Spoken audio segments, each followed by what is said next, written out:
Praise the lord. ప్రభువైన యేసుక్రీస్తు నామములో మీ అందరికీ మా హోసన్నా మినిస్ట్రీస్ తరపున హృదయపూర్వకమైన వందనాలు తెలియపరుస్తున్నాను. ప్రభు మిమ్మల్ని ఆశీర్వదించి దీవించునుగాక. ప్రియులారా, ఈ పూట పరిశుద్ధ గ్రంథంలో దేవుడు మనకు సిద్ధపరిచినటువంటి కొన్ని అమూల్యమైన శ్రేష్టమైన అనుభవాల్ని మనం ధ్యానిద్దాం. ఎందుకంటే ప్రభు జగత్తుకి పునాది వేయబడక మునిపే ప్రేమ చేత మనల్ని ఆయన ఏర్పరచుకున్నాడు. మనము తల్లి గర్భంలో పిండోత్పత్తి కాకమునిపే ఆయన మనల్ని ఎరిగి ఉన్న దేవుడు, పేరు పెట్టి పిలిచిన దేవుడు. ఈనాటికి మన వెనుతట్టి నడిపిస్తూ, పోషిస్తూ, కాపాడుతూ, కనికరిస్తూ, దీవిస్తూ ఉన్న దయగల దేవుడు మనం ఆరాధించే మన ప్రభువు. పరిశుద్ధ గ్రంథంలో మనం గమనిస్తున్నప్పుడు ఆయన దీవెనను కలిగించడం మాత్రమే కాదు, ఇంకా ఎన్నో కూడా ఆయన మన కొరకు సిద్ధపరిచి ఉన్నాడు, దాచి ఉంచి ఉన్నాడు. తగు కాలమందు వాటిని మనకు ప్రత్యక్షపరుస్తూ ఆయనను ఆయనగా రుజువుపరుచుకుంటూ మన ముందు నడుస్తూ ఉన్న మన గొప్ప నాయకుడు, ప్రధాన యాజకుడు. ప్రప్రథమముగా పరిశుద్ధ గ్రంథంలో మనం గమనించినప్పుడు లూకా సువార్త 2వ అధ్యాయం 31వ వాక్యాన్ని నేను చదువుతాను, జాగ్రత్తగా చూడండి. నీవు సకల ప్రజల ఎదుట సిద్ధపరిచిన నీ రక్షణ నేను కనులారా చూచి తిని. ప్రియులారా, చూడండి, ఈ వాక్య భాగంలో ఓ వృద్ధుడైన దైవజనుడు సిమియోను అనే ఒక గొప్ప ప్రవక్త ఆయన పలుకుతున్న మాటలు ఇవి. ప్రభుని ఆలయానికి తీసుకుని వెళ్ళారు. ప్రభుని చేతులకి ఎత్తుకొని ఆయన పలుకుతున్న చక్కటి శ్రేష్టమైన అమూల్యమైన వాక్కు. నీ రక్షణను కనులారా నేను చూచి తిని, నీవు సిద్ధపరిచిన రక్షణను. మన ప్రభువు మన కొరకు ఆయన రక్షణను సిద్ధపరిచిన దేవుడు అంటాడు. కాదంటారా? ఈరోజు మనము ఎలా ప్రభువుని సమీపించాము, ఆ పరిశుద్ధ నామాన్ని మనం ఎలా ఆరాధించగలుగుతున్నాము, ఆయన కౌగిలిలో ఎలా దాచబడ్డాము, మనకే ఆశ్చర్యం కలుగుతుంది. నేనేనా ఈ పరిశుద్ధుడైన దేవుడిని ఇలా ఆరాధించగలిగేది? దీనికి దోహదపడింది ఎవరు కృషి చేశారు? అందుకే పరిశుద్ధుడైన పౌలు అంటాడు, మీరు కృపచేతనే రక్షించబడ్డారు. ఈ రక్షణ కృప వలన మనకు కలిగింది, దేవుని కృప. ఆయన మనం తలంచుకొని మన కొరకు ఈ రక్షణను ఆయన సిద్ధపరిచి పెట్టాడు. లేకపోతే ఈ రోజున లోకంలో లోకస్తులతో కూడా ఏ మురికిలో, ఏ పాపములో, ఏ శాపములో మనం మగ్గిపోతుండేవాళ్ళమోనండి. ఒక్కొక్క సందర్భంలో ప్రభు అనుగ్రహించే ఆధ్యాత్మికమైనటువంటి అనుభవాలలో కలిగే రక్షణ ఆనందాన్ని అనుభవిస్తున్నప్పుడు ఎలా ప్రభువుకి కృతజ్ఞత తెలియపరచాలనో అర్థం కాదండి. ఎందుకంటే మనలాంటి వాళ్ళు ఎంతమంది లోకంలో నశించిపోతున్నారు, మనలాంటి వాళ్ళ లోకంలో ఎంతమంది కన్నీళ్ల మధ్య, ఆవేదనల మధ్య, ఆక్రందనల మధ్య అల్లాడిపోతూ తల్లడిల్లిపోతున్నారు. మరి ఏ మంచి చూశాడో దేవుడు మనలో, ఎందుకు ప్రభు ఇంతగా మనల్ని ప్రేమించాడో అర్థం కాదండి. ఏనాడు ఆయన మన కొరకు సిద్ధపరిచిన ఈ రక్షణ ఇదిగో మనం అనుభవిస్తున్నాం. ఈరోజు ఆయన పాద సన్నిధిలో చేరి ప్రార్థించగలుగుతున్నాం. తండ్రి, ప్రభువా అని పిలవగలుగుతున్నాం. మనం యోగ్యులమేనా? మనలో ఏ అర్హతను బట్టి మనం ఆయన సమీపించామనంటే ఏది కూడా లేదండి. నా ప్రియమైన సహోదరులారా, ఆత్మలో ఆనందించగలుగుతున్నాము, ఆధ్యాత్మికంగా ఎదగగలుగుతున్నాము. ఏ అవసరత వచ్చినా ప్రభు పాదాల దగ్గరికి వెళ్ళి ఆయనకు చెప్పుకొని ఆయన దగ్గర మేలులు పొందుకొని ఈ రోజున సంతోషకరమైన జీవితాన్ని ఇలా జీవించడానికి గల కారణం ఏంటంటే ఇది సిద్ధపరిచిన రక్షణ. అగాధంలో కొరకపోయే ప్రజలు మన కనులు ఎదుట ఉన్నారు. అపాయపు అంచులలో నిలిచి నడిచి సాతాను కబంధ హస్తాలలో నలిగిపోతున్న ప్రజలు కోకొలలుగా ఉన్నారు. ఇలాంటి దౌర్బల్యమైనటువంటి అనుభవాలలో మనం పడిపోకుండా దేవుడు మనకిచ్చిన రక్షణ ఎంత గొప్పదో, ఎంత శ్రేష్టమైనదో, ఎంత ఉన్నతమైనదో. ఆ రక్షణ ఆనందాన్ని చవిచూచిన వ్యక్తి ఆయన్ను స్తుతించకుండా ఉండలేడు. ఆయన ఇచ్చిన రక్షణను గుర్తించి గమనించిన వ్యక్తి ఆయన పాదాలను సమీపించకుండా ఉండలేడండి. ఆ దైవ దర్శనాన్ని ఏ క్షణం కూడా మర్చిపోలేడండి. నా ప్రియమైన సహోదరులరా, మీ అనుభవాలలో కూడా మీ కొరకు సిద్ధపరిచిన రక్షణ ఎంత గొప్పదో, ఎంత ఉన్నతమైనదో మీరు యోచించి కృతజ్ఞులై బ్రతకాలని దేవుని వాక్యాన్ని బట్టి నేను మీకు తెలియపరుస్తున్నాను.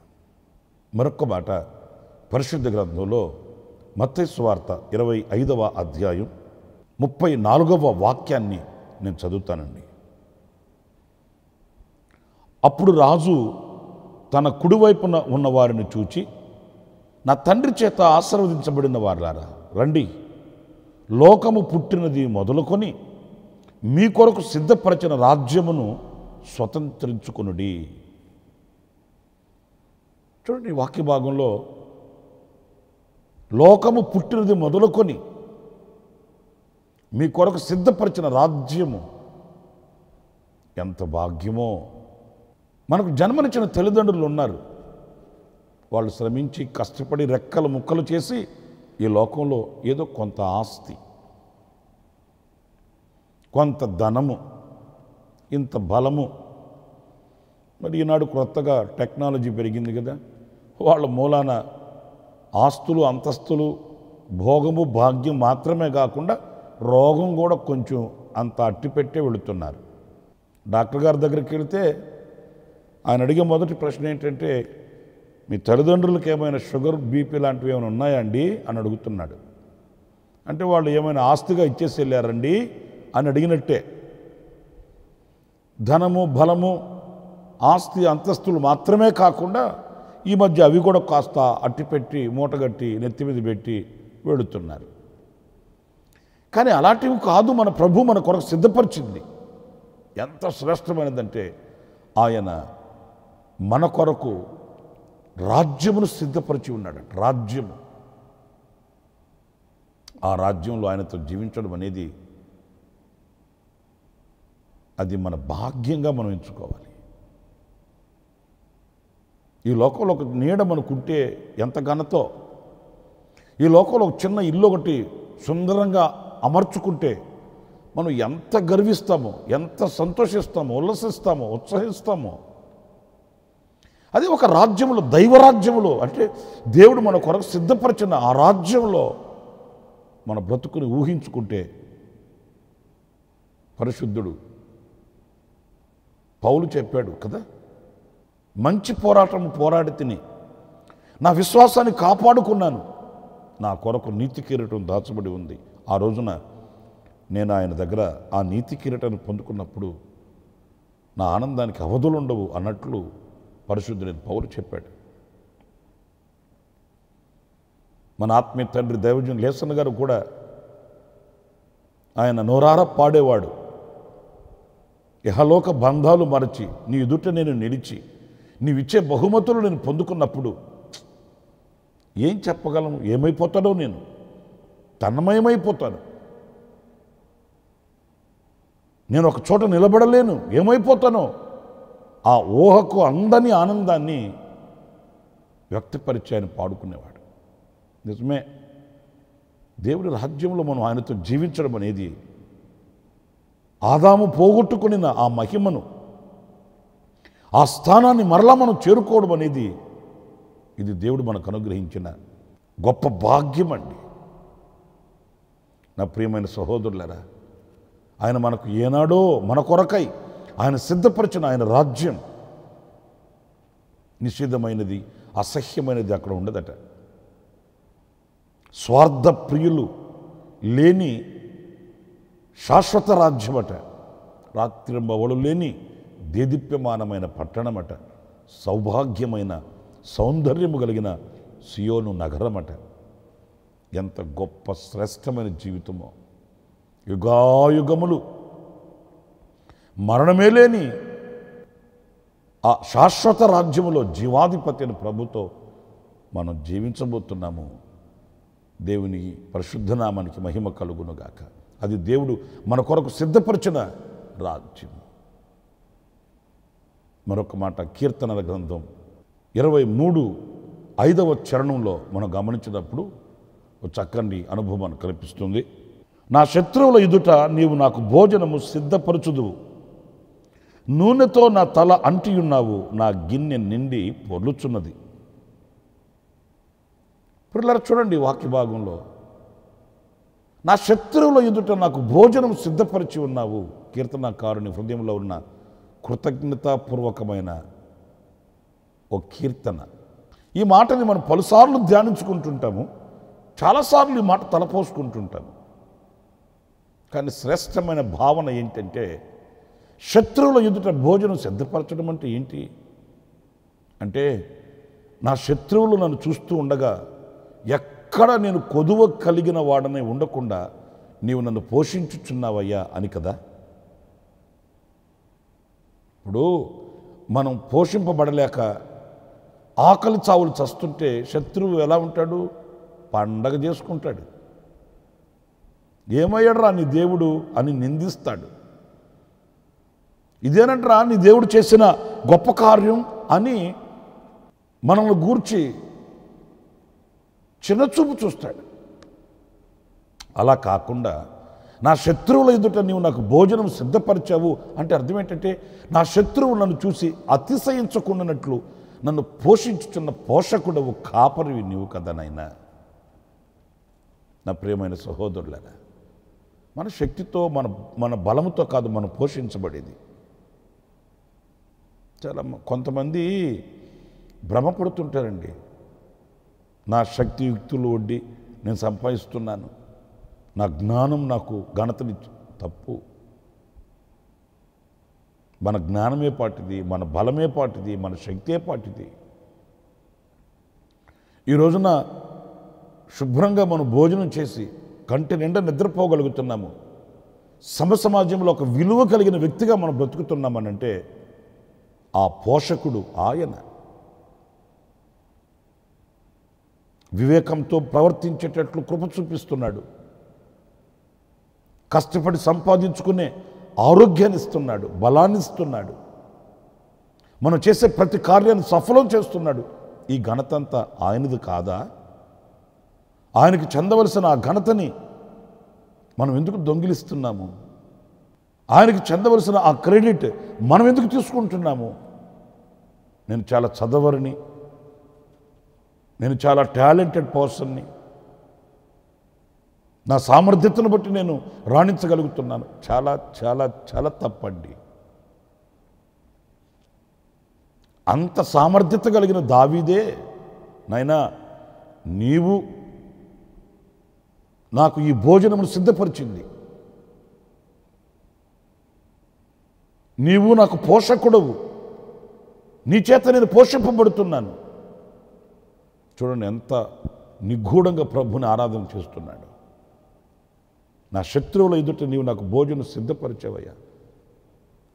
ఈనాటికే కాదు, రేపటికే కాదు, నా బ్రతుకు దినములన్నిట కృపాక్షేమాలు నన్ను వెంబడించున్నట్లుగా నా పోషకుడవు నీవు, నా పోషకుడవు నీవు, నన్ను ఆదరించుచున్న దేవుడవు నీవు, నూనెతో నా తలంటి ఉన్నావు, నా శత్రువులు చూస్తూ ఉండగానే నన్ను అభిషేకిస్తున్నావు, నా అభిషేక తైలముతో నన్ను నింపావు.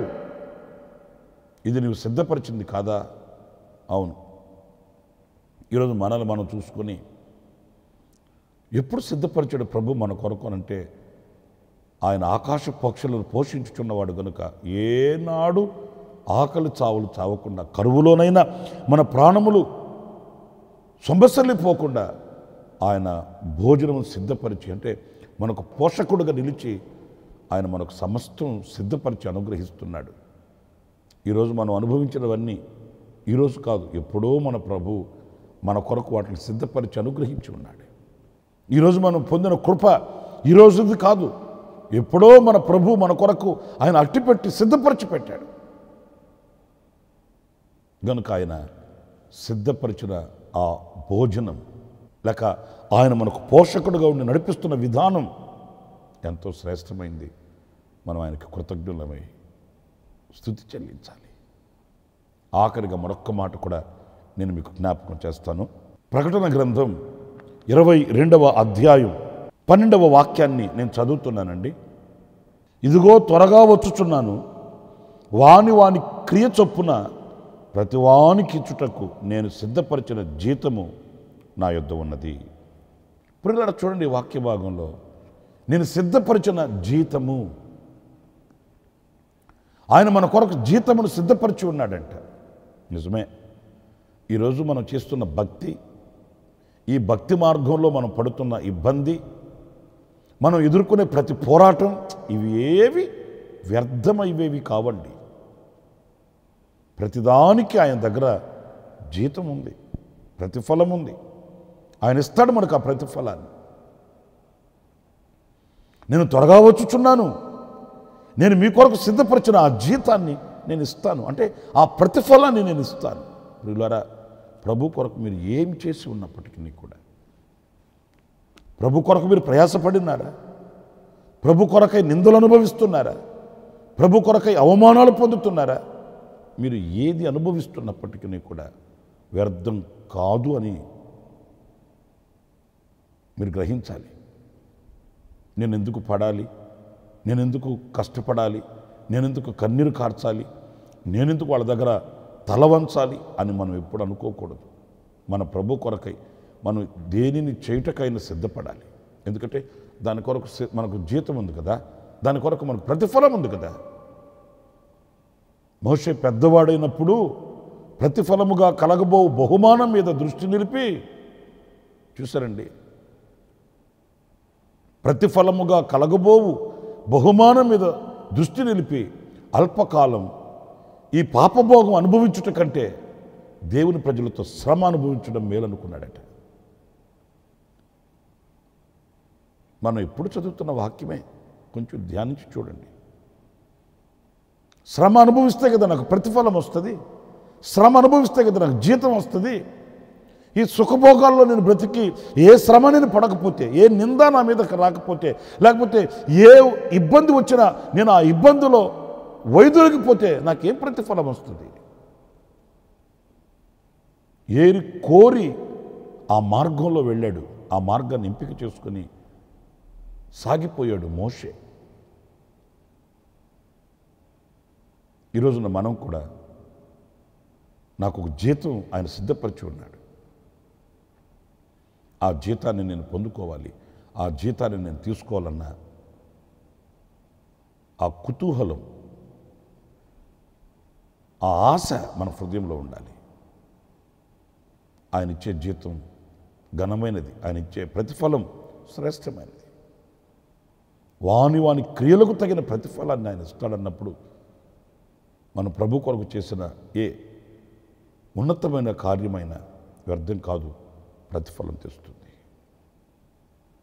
కనుక ఈ లోకంలో ఆయన సిద్ధపరిచిన అమూల్యమైన శ్రేష్టమైన వాటిని గుర్తించి గమనించి ఆనందంతో ముందుకు సాగుదాం. అలాంటి కృప ప్రభు మనందరికీ అనుగ్రహించునుగాక. ఆమేన్. తలలు వంచండి, ప్రార్థన చేసుకుందాం.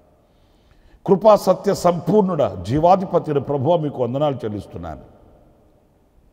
మీరు మా కొరకు సిద్ధపరిచినవి ఎంతో శ్రేష్టమైనవి నైనా, వాటిని గుర్తించి గమనించి గ్రహించి మీ చేతిని పట్టుకుని నడవడానికి మీరు మాకు కృపను అనుగ్రహించండి, వివేకమును అనుగ్రహించండి.